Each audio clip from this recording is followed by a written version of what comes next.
நான்வாரிசையும் கொடுத்தார்.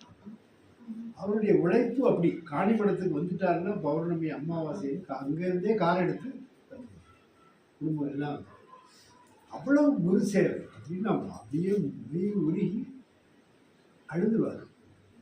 நக்கு நக்கு என்று உருகும் உள்ளத்தில் உள்ளே புக்கு நிற்கும் பொன்னார் சடைகளில் பொக்கம் மிக்கவர் பூவும் நீரும் கண்டு நக்க நிற்பவர் அவர் தம்மை நான்.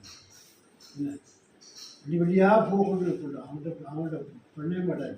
சிவபெருமானுக்கு மேலே கொட்டினாலும் பக்கத்தில் இருந்து திருட்டு போயிட என்னெல்லாம் கொலை அடிச்சுக்காடா நாய, நீ அவளுக்கு போடுறிய உள்ள உருகி ஒதுங்கின்னு சொல்லு. அதுதான் பூசலார் நாயனாருடைய கதை. அரசன் கோயில் கட்டுறான், சிவனுக்கு பெரிய கோயில் கட்டுறான். மாளிகை மாதிரி இத்தனை அடுக்கு கட்டுறான். அந்த இடத்துக்கு சிவபெருமான் வரணும் சொல்கிறார். மண்ணை அடைக்கிறான். போய் சிவலிங்கத்துக்கு முன்ன நின்று என்னுடைய கும்பாபிஷேகத்துக்கு நீங்கள் வந்து கிடப்பார்.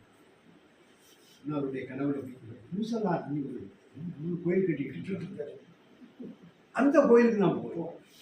அதானே அந்த கோயில் போய் ஏன்னா பூசலார் நீ உன்னுடைய ராஜ்யத்திலே இருக்காங்க.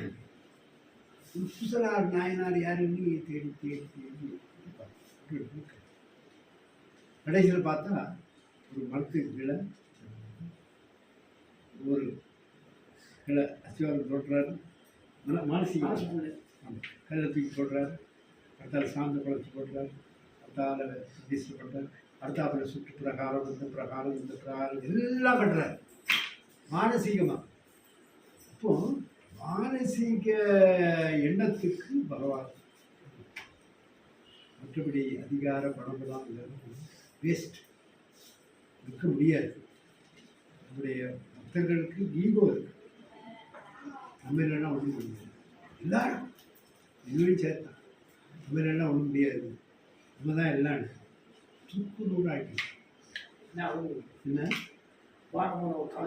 மனக்கோயில்